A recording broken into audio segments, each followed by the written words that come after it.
Guys हम लोग electrostatics में एक बहुत ही इम्पोर्टेंट कॉन्सेप्ट डिस्कस करने वाले हैं and the concept is equilibrium of three charge particle.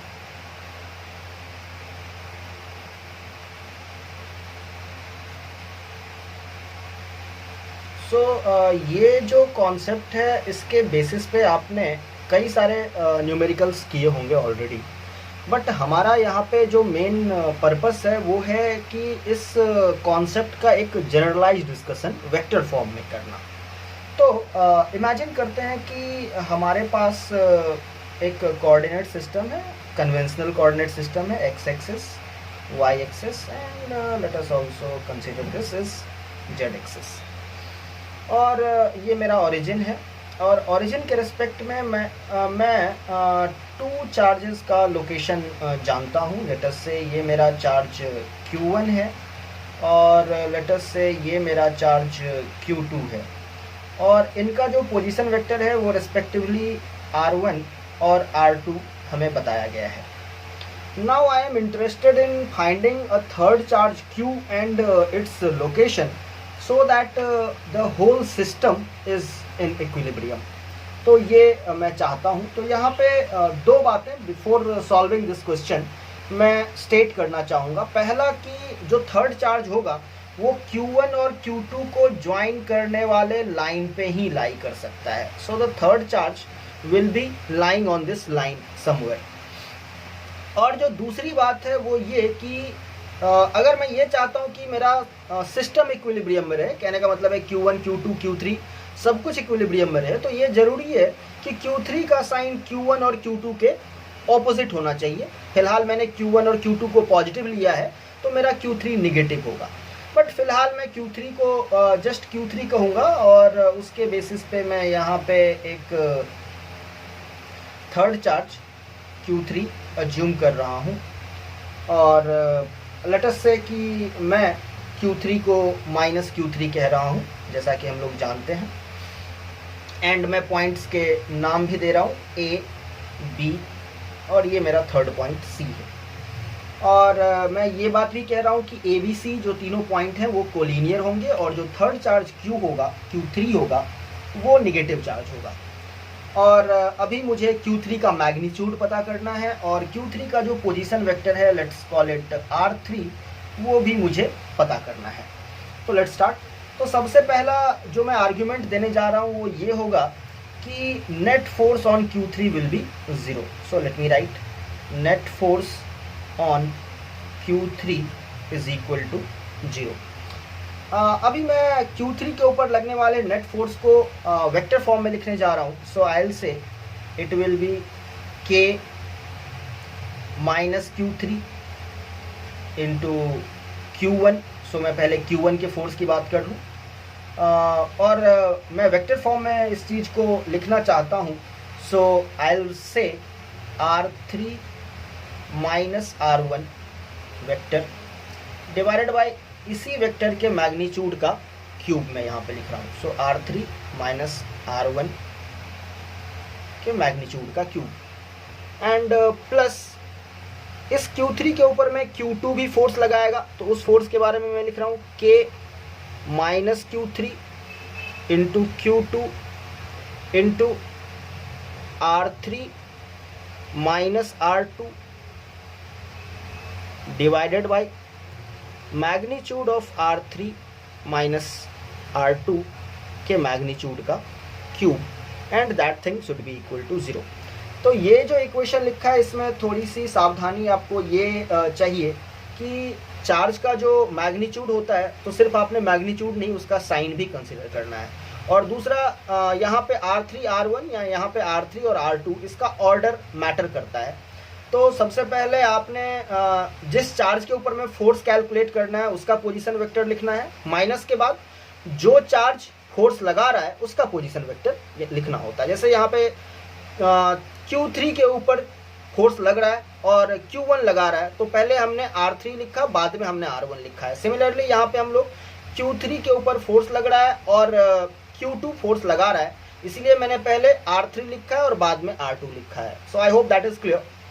Now हम लोग यहाँ से एक और कंक्लूजन निकाल सकते हैं कि मेरा ए, बी एंड सी ये तीनों कोलिनियर हैं। तो कोलिनियर है कहने का मतलब ये हो गया कि अगर मैं कंसिडर करूं वेक्टर ए सी और वेक्टर सी बी को, वेक्टर ए सी और वेक्टर सी बी को, तो ये दोनों वेक्टर का डायरेक्शन सेम होना चाहिए। तो कहने का मतलब अगर मैं ए सी के अलॉन्ग एक यूनिट वेक्टर लेता हूं और मैं अगर सी बी के अलॉन्ग एक यूनिट वेक्टर लेता हूं तो दोनों इक्वल होंगे, सिंस की दोनों का डायरेक्शन मैंने ऑलरेडी बोला कि कोलिनियर है इसलिए सेम ही होंगे, और मैग्नीट्यूड तो यूनिट वेक्टर का 1 होता ही है। तो चलिए सबसे पहले हम लोग बात कर लेते हैं AC वेक्टर की। So for AC vector I can say it is R3 minus R1 divided by its magnitude, that is R3 minus R1 magnitude, and that will be equal to CB vector का unit vector. तो CB का मैं लिख सकता हूं as R2 minus R3 divided by its magnitude, so R2 minus R3 magnitude। Now इसी चीज को मैं फर्स्ट इक्वेशन में यूज करना चाहूंगा, तो मैं फर्स्ट इक्वेशन को दोबारा लिख रहा हूं।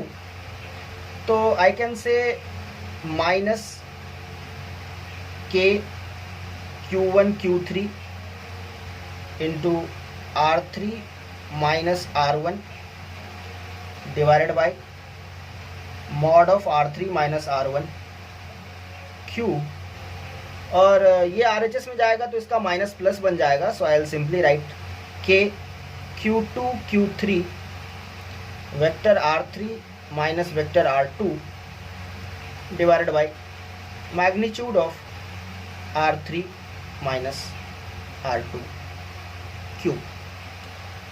अभी यहाँ पे हम लोग देख सकते हैं कि के कैंसिल हो सकता है, Q3 कैंसिल हो सकता है, और साथ ही साथ अगर मैं इस माइनस साइन को RHS में शिफ्ट कर दूं और इसको R2 माइनस R3 लिख दूं, so let's do that. So I can write it as Q1 into vector R3 minus R1 divided by magnitude of R3 minus R1 whole square into magnitude of R3 minus R1। This thing should be equal to, RHS में आ जाइए और मेरे पास Q2 है, minus sign मैं LHS से बोरो कर रहा हूँ, तो R3 माइनस R2 का जो ऑर्डर है वो चेंज करके मैं इसको लिख रहा हूँ R2 माइनस R3, और सिमिलरली इसके क्यूब को भी मैं ब्रेक करके सिमिलरली लिख सकता हूँ। So but I will simply write here magnitude of R2 minus R3 cube. I hope that is clear. अभी इस इक्वेशन को यहाँ पे हम लोग यूज करेंगे और हम लोग कहेंगे कि R3 minus R1 R2 minus R3, और इसके मैग्नीट्यूड का एक पावर कैंसिल हो जाएगा, तो यहाँ पे जस्ट स्क्वायर बच जाएगा।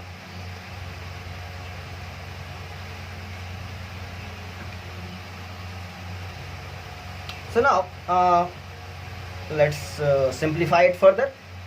तो हमारे पास जो ये वैल्यूज़ आई हैं, for example R2 minus R3 divided by R3 minus R1 के मॉड का स्क्वायर है। मैं इस स्क्वायर को LHS में मैं इस स्क्वायर को RHS में ले जा करके स्क्वायर रूट बना दूंगा। So I have got R3 minus R1 और R2 माइनस R3 के मैग्नीट्यूड का division. So I can write it as root over Q2 by root over Q1. So now I can write root over Q1 into R2 minus R3 is equal to root over Q2 into R3 minus R1. Now एक चीज़ यहाँ पे आप notice कीजिए कि ये हमें vector form में नहीं दिया है, ये हमें मैग्नीट्यूड के फॉर्म में दिया है। तो यहाँ से एक बात तो हम लोग कह सकते हैं कि LHS और RHS दोनों का मैग्नीट्यूड सेम है, लेकिन अगर मैं मैग्नीट्यूड हटा करके, मॉड हटा करके इसको वेक्टर फॉर्म में लिखना चाहता हूँ, तो मुझे ये बात इंश्योर करना पड़ेगा कि R2 माइनस R3 और R3 माइनस R1 दोनों का डायरेक्शन सेम होना चाहिए। और अगर हम लोग यहाँ पे देखें तो R2 माइनस R3 की अगर बात करते हैं हम लोग, तो R2 minus R3 CB vector है, और R3 माइनस R1 की अगर हम लोग बात करें, R3 माइनस R1 की अगर बात करें, then it is vector AC। So इस तरीके से हम लोग कह सकते हैं कि AC और CB दोनों वेक्टर का डायरेक्शन सेम है। सो R2 माइनस R3 का भी डायरेक्शन और R3 माइनस R1 का भी डायरेक्शन बेसिकली सेम ही है। तो मैग्नीट्यूड वाइज तो ये इक्वल है ही और डायरेक्शन वाइज भी इक्वल है, इसीलिए मैं इस मॉड को हटा करके इसको सिंपली वेक्टर फॉर्म में लिख रहा हूँ। Now let us rearrange this. तो हमारे पास ये जो टर्म आ रहा है वो आ रहा है root Q1 vector R1 root Q1 vector R2 minus root Q1 vector R3 is equal to root Q2 vector R3 minus root Q2 vector R1। और अगर मैं यहाँ से देखूँ कि मेरा वेक्टर R3 क्या आएगा, सो आफ्टर कि मैं R3 को एक साथ ले आऊँ, तो I will have root Q1 plus root Q2 R3, और बाद में कि ये टर्म हमारा LHS में चला जाएगा और I will get R1 root over Q2 plus R2 root over Q1 divided by root over Q1 plus root over Q2, और ये हमारे थर्ड चार्ज पार्टिकल का पोजीशन वेक्टर हो जाएगा। सो स्टूडेंट्स, हमने R3 पता कर लिया है, थर्ड चार्ज पार्टिकल का जो पोजीशन वेक्टर है वो हमने पता कर लिया है, and that is R1 root over Q2 plus vector R2 root over Q1 divided by root over Q1 plus root over Q2. So this is the magnitude of so this is the position vector of third charge particle. Now I just want to know the magnitude of third charge Q3. तो उसकी बात करेंगे, और उसके लिए हम लोग बोलेंगे कि Q1 और Q2 ये दोनों चार्ज पार्टिकल्स भी इक्विलिब्रियम में होंगे। So let us consider the equilibrium of Q1. So I can write net force on Q1 is equal to 0। तो इसके लिए हम लोग एक्सप्रेशन लिखेंगे वेक्टर फॉर्म में। So just right it, K Q1 minus Q3, force लग रहा है Q1 पे, सो position vector R1 minus position vector R3 divided by magnitude of R1 minus R3 cube, and that will be equal to and plus force on Q1 by Q2। इसके लिए मैं लिख रहा हूँ K Q1 Q2, फोर्स लगाना है मुझे Q1 पे, सो position vector R1 minus force लगा रहा है Q2, so position vector R2 divided by magnitude of R1 minus R2 का cube. This thing should be equal to 0. And now I'll take this thing in RHS. So हमारा minus जो है यहाँ का वो प्लस बन जाएगा। So I'll say simply K Q1 Q3 vector R1 minus vector R3 upon mod of R1 minus R3 cubed is equal to K Q1 Q2 vector R1 minus R2 divided by mod R1 minus R2 cube।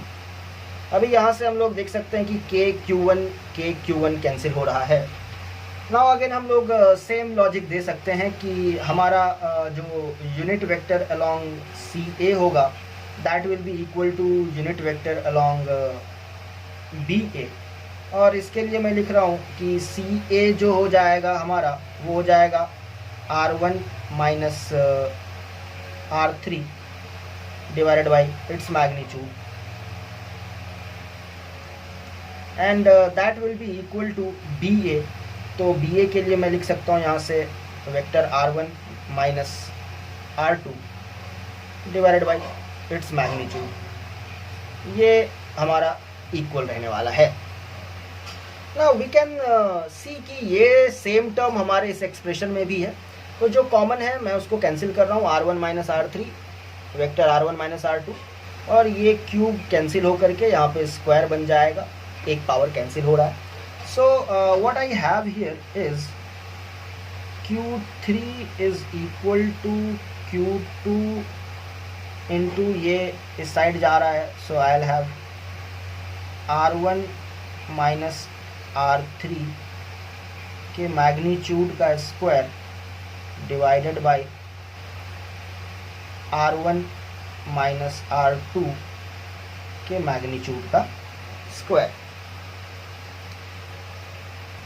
Now our next job is to substitute the value of r3 from here in this expression and to calculate the value of q3. So guys, अभी तक हमने third charge के position vector को calculate कर लिया था और third charge को q2 into mod of r1 minus r3 square upon mod of r1 minus r2 square लिख लिया था।